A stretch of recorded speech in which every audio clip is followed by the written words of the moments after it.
दोस्तों, अब तक तो आप सुभाष चंद्र बोस के बारे में और उनके नेहरू जी ने उनके साथ क्या क्या अत्याचार किए, महात्मा गांधी ने क्या क्या गलत किया, कांग्रेस पार्टी से वो कितने नाराज रहते थे, ऐसी बहुत सी झूठ बातें अब तक आपने सुबह से सुन ली होंगी। तो इन सब बातों से, जो कि जाहिर है कि एक मंडली है देश में, एक गैंग है जो हमेशा झूठ फैलाने का काम करता है और कांग्रेस के नेताओं के बीच में लड़ाई लगाने का उसका एक इतिहास रहा है।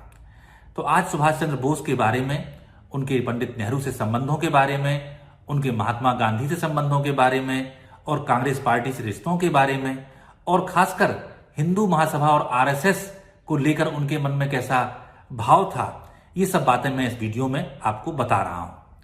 तो सबसे पहली बात यह है कि सुभाष चंद्र बोस तो उस जमाने के बहुत ही ब्रिलियंट स्टूडेंट्स में से थे और आईसीएस जो बहुत बड़ा इम्तहान माना जाता था, जैसे आजकल आईएएस है, और उस समय उसमें ज्यादातर अंग्रेज ही सेलेक्ट हुआ करते थे। तो सुभाष चंद्र बोस आईसीएस में सेलेक्ट हुए और आईसीएस के प्रोवेशन पर वो इंग्लैंड में थे। ठीक इसी समय महात्मा गांधी ने असहयोग आंदोलन की दुंदुभी बजाई। तो जब असहयोग आंदोलन में पूरा देश उमड़ने लगा तो 7 समुंदर पार बैठे सुभाष चंद्र बोस के मन में भी महात्मा गांधी का ये आह्वान घर कर गया और उन्हें लगा कि जब पूरा देश हिंदुस्तान की आजादी की लड़ाई में कूद पड़ा है तो मैं किस तरह से अंग्रेजों की ये नौकरी करूं। उन्होंने तुरंत इस्तीफा लिखा और इस्तीफे में लिखा कि मेरे पास 2 में से 1 की नौकरी करने का ऑप्शन है। एक नौकरी तो है कि मैं अंग्रेज सरकार की नौकरी करूं और दूसरी यह है कि मैं असहयोग आंदोलन में शामिल हो जाऊं और भारत माता की नौकरी करूं। तो मैंने तय किया है कि मैं महात्मा गांधी के आह्वान में असहयोग आंदोलन में शामिल होऊंगा और इसलिए मैं ये नौकरी छोड़ता हूं। तुरंत वहां से सुभाष चंद्र बोस चलते हैं, भारत आते हैं। भारत में बंबई में उनका जहाज उतरता है। वहां से सुभाष चंद्र बोस सीधे जाते हैं मणि भवन, यानी महात्मा गांधी के आवास, और महात्मा गांधी से मिलते हैं। दोनों की करीब 1.5 घंटे मंत्रणा होती है और महात्मा गांधी उनसे कहते हैं कि सुभाष, तुम यंग हो और तुम जाओ और तुम बंगाल में काम शुरू करो। और वो कांग्रेस के आंदोलन से जुड़ जाते हैं, असहयोग आंदोलन से जुड़ जाते हैं। और जो नेशनल कॉलेज अलग अलग जगहों पर महात्मा गांधी ने बनाए थे, ऐसे ही कलकत्ता में नेशनल कॉलेज के वो प्रिंसिपल हो जाते हैं। तो पहली बात, ये जो लोग आपको समझाते हैं कि ऐसा हुआ या वैसा हुआ, तो आप पहला पॉइंट याद रखिए कि सुभाष चंद्र बोस महात्मा गांधी के आह्वान पर आईसीएस की नौकरी छोड़कर भारत आए थे और आंदोलन में कूद पड़े थे। महात्मा गांधी ने उन्हें कलकत्ता भेजा था और वहां महात्मा गांधी और कांग्रेस के द्वारा स्थापित नेशनल कॉलेज में वो प्रिंसिपल हो गए थे। नंबर 1 बात हो गई। अब आते हैं दूसरी बात पर। कांग्रेस में 2 नेता ऐसे थे जो बहुत ज्यादा क्रांतिकारी तबीयत के थे। ये 2 नेता थे पंडित जवाहरलाल नेहरू और नेताजी सुभाष चंद्र बोस। नेताजी सुभाष चंद्र बोस ने तो अपनी आत्मकथा में यहां तक लिखा है कि मैं पंडित नेहरू को अपना नेता मानता हूं, और ये सच्चाई भी थी। तो 1928 की मैं बात करता हूं। उस समय एक नेहरू रिपोर्ट तैयार हो रही थी जो आगे चल के आनी थी, जो मोतीलाल नेहरू जी को बनाने का काम कांग्रेस पार्टी ने सौंपा था। और कांग्रेस ने तय किया था कि हम जो है ब्रिटिश सरकार से डोमिनियन स्टेटस की मांग करेंगे। और ये कोई बहुत ताज्जुब की बात नहीं थी, क्योंकि लोकमान्य तिलक भी, जो स्वराज हमारा जन्मसिद्ध अधिकार है और इसे हम पाकर रहेंगे, ये जो स्वराज मांग रहे थे वो भी डोमिनियन स्टेटस ही मांग रहे थे। तब तक यही मांगा जाता था। लेकिन नेहरू जी, माने जवाहरलाल नेहरू और सुभाष चंद्र बोस ने यह कहा कि नहीं, हम तो पूर्ण स्वराज से नीचे कुछ भी नहीं मांगेंगे। तो कांग्रेस के उस अधिवेशन में सुभाष चंद्र बोस ने प्रस्ताव रखा कि हम नेहरू रिपोर्ट को स्वीकार नहीं करेंगे। और आपको बता दें, कांग्रेस में जिस एक नेता ने सबसे आगे बढ़कर सुभाष चंद्र बोस के प्रस्ताव का समर्थन किया, वो थे पंडित जवाहरलाल नेहरू। तो सुभाष का समर्थन करने के लिए पंडित जवाहरलाल नेहरू ने अपने पिता की बनाई रिपोर्ट का भी विरोध किया। और इतिहास में दर्ज है कि इतना मुखर विरोध किया, इतने कठोर शब्दों में पंडित नेहरू ने मोतीलाल नेहरू जी का विरोध किया कि दोनों बाप बेटे के बीच में बातचीत तक बंद हो गई। ये रिकॉर्ड पर है। हालांकि उस समय भी मोतीलाल नेहरू जी ये कहते थे कि उन्हें जवाहर का बाप होने पर गर्व है, लेकिन सैद्धांतिक मतभेद थे। तो ये पंडित जवाहरलाल नेहरू हैं जो सुभाष चंद्र बोस के लिए अपने पिता से भी टकरा जाते हैं। अब हम आगे बढ़ते हैं। तीसरी कहानी आपको सुनाई जाएगी कि महात्मा गांधी ने चुनाव जीतने के बावजूद सुभाष चंद्र बोस को कांग्रेस पार्टी का अध्यक्ष नहीं रहने दिया। बहुत अच्छी बात है। तो यहां आप समझिए कि 1938 में जब सुभाष चंद्र बोस को कांग्रेस पार्टी की कमान सौंपी गई तो सुभाष चंद्र बोस को तो यह पता ही नहीं था कि वो कांग्रेस पार्टी के अध्यक्ष बनने वाले हैं। वो यूरोप में थे और यहां महात्मा गांधी ने बाकी कांग्रेस के बड़े नेताओं से आम सहमति की। उनमें कई नेताओं का विरोध था, मैं उनके नाम पे नहीं जा रहा हूं, नेहरू का विरोध नहीं था। उनसे आम सहमति की और यह कहा कि इस समय सुभाष चंद्र बोस के अलावा कोई दूसरा व्यक्ति कांग्रेस का अध्यक्ष बनने का योग्य है ही नहीं। इसलिए सारे विरोध को दरकिनार करते हुए, दबाते हुए महात्मा गांधी ने तय किया कि सुभाष चंद्र बोस अध्यक्ष बनेंगे और उन्हें विदेश में पत्र भेजा गया कि आप भारत आइए और कांग्रेस की अध्यक्षता स्वीकार कीजिए। इसलिए जो लोग ये कहते हैं कि महात्मा गांधी बहुत विरोधी थे और सब बातें थीं, उन्हें समझना चाहिए कि ये महात्मा गांधी ही थे जिन्होंने सुभाष चंद्र बोस को बुलाकर कांग्रेस पार्टी का अध्यक्ष बनाया। और ये तब था जब दोनों के बीच थोड़े थोड़े से मतभेद सामने आते रहते थे। जो दूसरा चुनाव होता है जिसमें महात्मा गांधी की इच्छा थी कि मौलाना आजाद कांग्रेस पार्टी के अध्यक्ष बने, लेकिन मौलाना आजाद ने कहा कि मैं चुनाव नहीं लड़ूंगा सामने, अगर आम सहमति से बनता हूं तभी बनूंगा। तो उस समय जो चुनाव होता है उसमें नेताजी सुभाष चंद्र बोस के सामने पट्टाभी सीतारामैया खड़े होते हैं और सुभाष चंद्र बोस वो चुनाव जीत जाते हैं। लेकिन उनकी पॉलिसी जो थी वो कांग्रेस की और जो लोकतांत्रिक पूरा हमारा आंदोलन चल रहा था उसकी नीतियों से भिन्न थी। तो महात्मा गांधी ने जो कहा सुभाष चंद्र बोस से, ये कहा कि अब आप जीत गए हैं, आपको कांग्रेस पार्टी ने अध्यक्ष चुना है, तो आप अपने हिसाब से पार्टी चलाइए, आपको फ्री हैंड है। और कार्य समिति जो कांग्रेस की थी उसमें 12 मेंबर हुआ करते थे, उनमें से 11 मेंबर्स ने इस्तीफा दे दिया। ये इस्तीफा देने वाले सदस्यों में सरदार पटेल भी थे, डॉक्टर राजेंद्र प्रसाद भी थे, मौलाना आजाद भी थे और भी बड़े बड़े नेता थे जिनके आप नाम जानते हैं। लेकिन सिर्फ एक नेता ऐसा था जिसने सुभाष चंद्र बोस के विरोध में इस्तीफा नहीं दिया था और वो नेता थे पंडित जवाहरलाल नेहरू। नेहरू जी आखिरी तक कोशिश करते रहे कि किसी तरह से एक पुल बन जाए गांधी जी की विचारधारा और सुभाष चंद्र बोस के युवा जोश के बीच में, लेकिन वो नहीं बन सका। तो इसके बाद भी सुभाष चंद्र बोस ने यह कहा कि अगर बापू हमें आशीर्वाद नहीं देंगे, अगर बापू हमारा नेतृत्व करने को तैयार नहीं है, तो मैं फिर अध्यक्ष बनने को राजी नहीं हूं और मैं इससे इस्तीफा देता हूं। यह बात सुभाष चंद्र बोस ने कह के इस्तीफा दिया। लेकिन यहां याद रखिए कि सुभाष चंद्र बोस ने कांग्रेस पार्टी के अध्यक्ष पद से इस्तीफा दिया, कांग्रेस पार्टी नहीं छोड़ी। और उन्होंने जो फॉरवर्ड ब्लॉक बनाया वो कोई अलग पार्टी नहीं थी, बल्कि कांग्रेस पार्टी के अंदर ही एक उसका गुट जैसा था। जैसे कि सोशलिस्ट पार्टी भी कांग्रेस के अंदर हुआ करती थी, तो उसी तरह से फॉरवर्ड ब्लॉक बनाया था। इसी से ब्लॉक कहा, पार्टी नहीं कहा। तो कांग्रेस का ही जो आगे चलने वाला हिस्सा जैसे वो समझते थे, तो उन्होंने फॉरवर्ड ब्लॉक का नाम सुभाष चंद्र बोस ने दिया। और ये फॉरवर्ड ब्लॉक क्या कर रहा था, इसका विरोध किससे हो रहा था?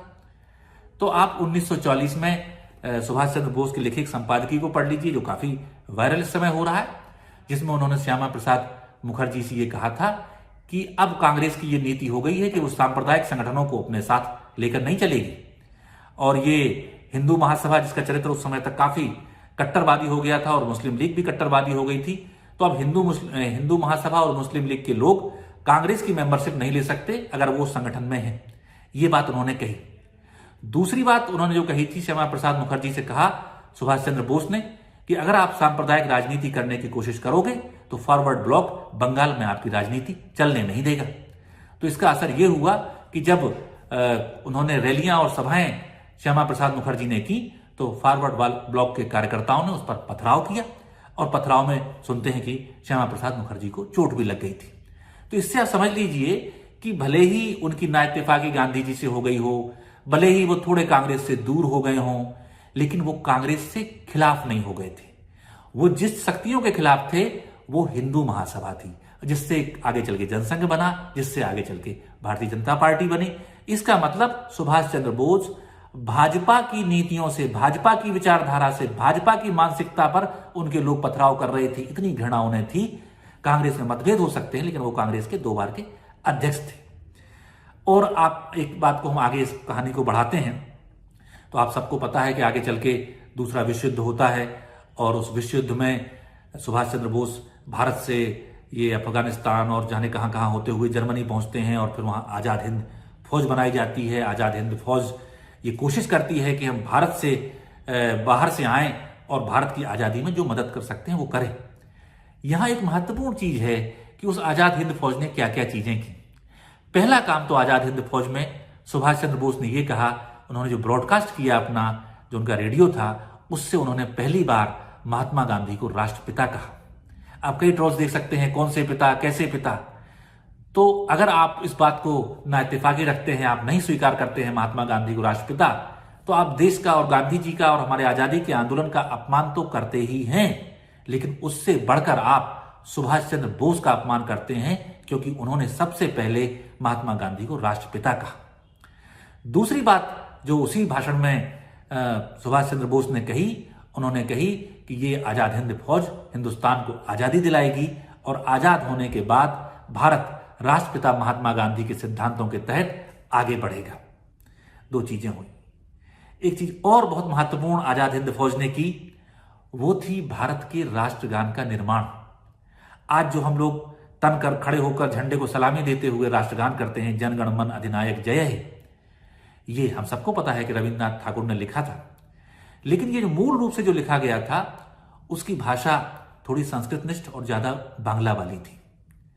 सुभाष चंद्र बोस जो स्वयं भी बंगाली थे, हिंदी भी जानते थे, उर्दू भी जानते थे, बाकी भाषाएं भी जानते थे, उन्होंने उसकी भाषा को सरल किया और उसमें हिंदुस्तानी यानी उर्दू हिंदी मिश्रित भाषा के शब्द डाले और फिर कैप्टन राम सिंह के साथ मिलकर उन्होंने उसकी धुन तैयार की। जो धुन आज जिस पर हम लोग खड़े होते हैं, जो हमारे राष्ट्र धुन है, वो सुभाष चंद्र बोस और कैप्टन राम सिंह ने मिलकर तैयार की थी। वो एक आजाद हिंद फौज की एक अवदान है। और आप कहेंगे कि ये कैसे आई, तो जब भारत आजाद हो गया और संयुक्त राष्ट्र में कोई बड़ा भारी कार्यक्रम था और उस कार्यक्रम में भारत की राष्ट्रधुन और राष्ट्रगान बजाया जाना था, तब तक हमारा इसी पे काम हो रहा था, इसी को राष्ट्रगान बनाया जाना था। लेकिन जो रिकॉर्ड उपलब्ध हुआ, ऑडियो रिकॉर्ड, वो जो आजाद हिंद फौज का था, वो वहां पहुंचा और वहां बजाया गया। जब वो वहां बजाया गया तो पूरी दुनिया के लोगों ने उसकी तारीफ की। तो नेहरू जी ने यह तय किया कि हम जो सुभाष चंद्र बोस ने जो धुन बना दी है और उन्होंने जो बदलाव कर दिए हैं, तो हम अपने राष्ट्रगान में अब सुभाष चंद्र बोस की इस स्मृति को जोड़ लेंगे, और वो उन्होंने शामिल किया। नेहरू जी का प्रेम ये देखिए कि लाल किले से जय हिंद का नारा देने की शुरुआत पंडित नेहरू ने की, और जय हिंद का नारा किसका था? सुभाष चंद्र बोस का था, आजाद हिंद फौज का था। तो उनकी स्मृतियों को, उनके कामों को कैसे सहेजा जाए, ये काम पंडित नेहरू ने बाद में किया। लेकिन मैं अभी 43 के आसपास था जहां सुभाष चंद्र बोस की इन योगदानों की चर्चा कर रहे थे। इसके बाद सुभाष चंद्र बोस की एक हवाई दुर्घटना में मृत्यु हो जाती है। यहां से फिर आप देखिए कि नई किस्म की षड्यंत्र फैलाए जाते हैं, नई किस्म की अफवाहें फैलाई जाती हैं। इनमें दो अफवाहें बड़ी प्रमुख हैं। एक तो एक पत्र किया जाता है जारी कि जो कहते हैं कि पंडित जवाहरलाल नेहरू ने, देश के प्रधानमंत्री ने, एटली साहब को लिखा, जो कि ब्रिटेन के प्रधानमंत्री थे, और उनसे कहा कि अगर हम सुभाष चंद्र बोस गिरफ्तार हो जाते हैं तो हम उनको आपको सौंप देंगे। ये बात कही जाती है। अब ये पत्र फेक है। आप गूगल पर इस पे जो फैक्ट चेक हुए हैं उन्हें चेक कर लीजिए, और थोड़ा भी पढ़ा लिखा समझदार आदमी है तो वो ध्यान से पढ़ेगा तो उसमें जो वहां के एटली जो प्रधानमंत्री हैं उनके नाम की स्पेलिंग तक गलत लिखी है। नेहरू जी का नाम भी सही से नहीं लिखा है, और भी स्पेलिंग की कई गलतियां हैं। और इंग्लैंड का प्रधानमंत्री ने लिखा गया है, जबकि वो लोग ग्रेट ब्रिटेन ऑफिशियल नाम लिखा जाता है। तो एक प्रधानमंत्री का दूसरे प्रधानमंत्री को लिखा पत्र, उसमें इतनी ग्रामेटिकल मिस्टेक्स, इतनी स्ट्रक्चरल मिस्टेक्स हो ही नहीं सकती हैं। पहली बात तो ये हुई।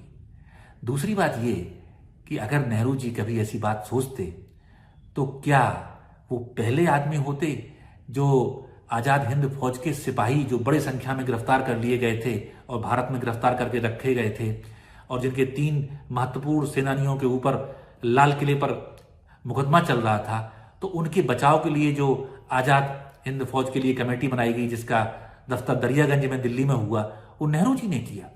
जिन नेहरू जी ने 1920 में महात्मा गांधी की पुकार के बाद वकालत करना छोड़ दी थी, वो नेहरू काला कोट पहनकर लाल किले के मुकदमे में सबकी पैरवी करने गए, और वो नेहरू सरकार थी कि मुकदमे का जब परिणाम सामने नहीं आया तो जो ब्रिटेन का राजा था वहां से तीनों सेनानियों को माफी दिलाई।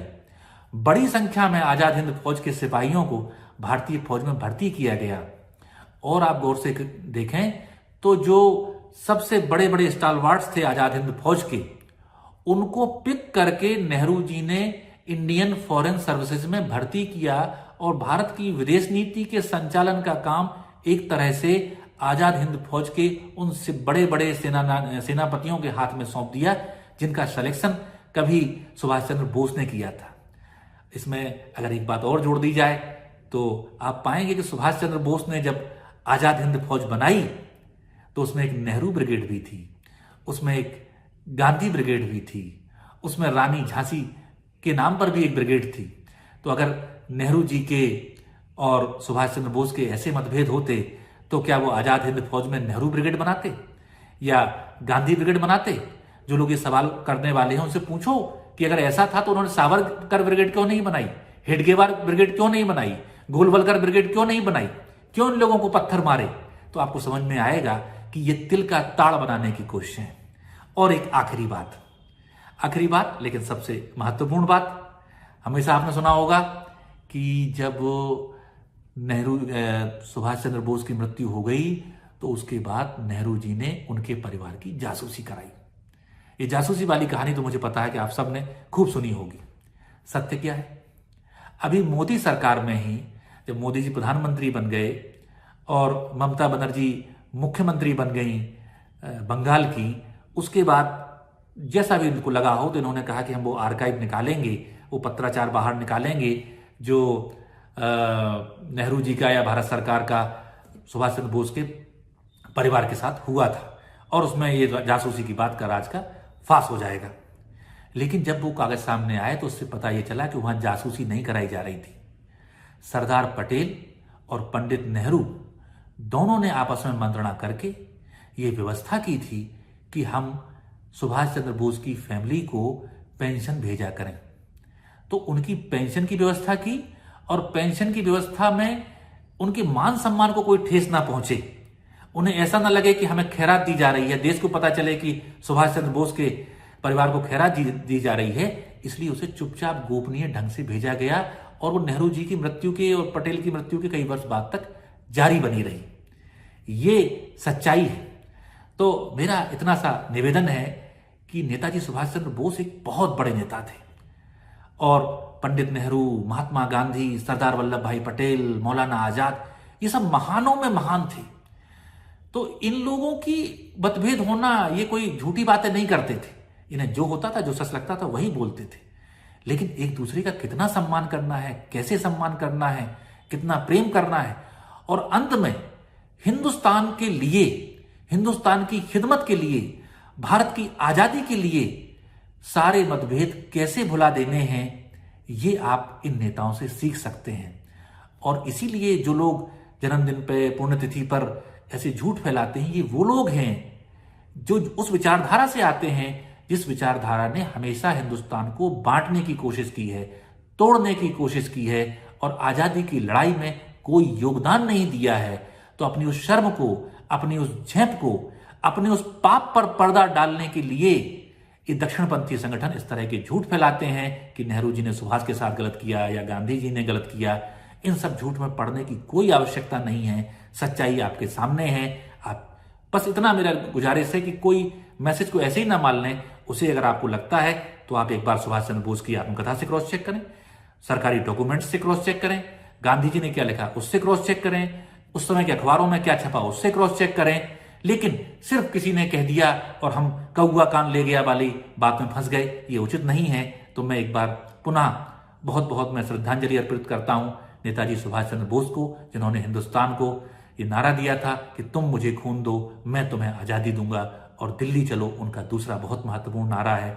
और ये जो प्लानिंग का मिशन मोदी जी ने खत्म किया प्रधानमंत्री बनने के तुरंत बाद, इसकी शुरुआत भी कांग्रेस के अध्यक्ष के रूप में सुभाष चंद्र बोस ने ही की थी। इसलिए आप समझ लीजिए कि ये सुभाष की स्मृति को बचाकर नहीं रखेंगे, उसे बर्बाद ही करेंगे। मुझे लगता है जितना मैं कह सकता था मैंने कहने की कोशिश की, और बातें भी आगे आपके सामने रखेंगे। बहुत बहुत शुक्रिया।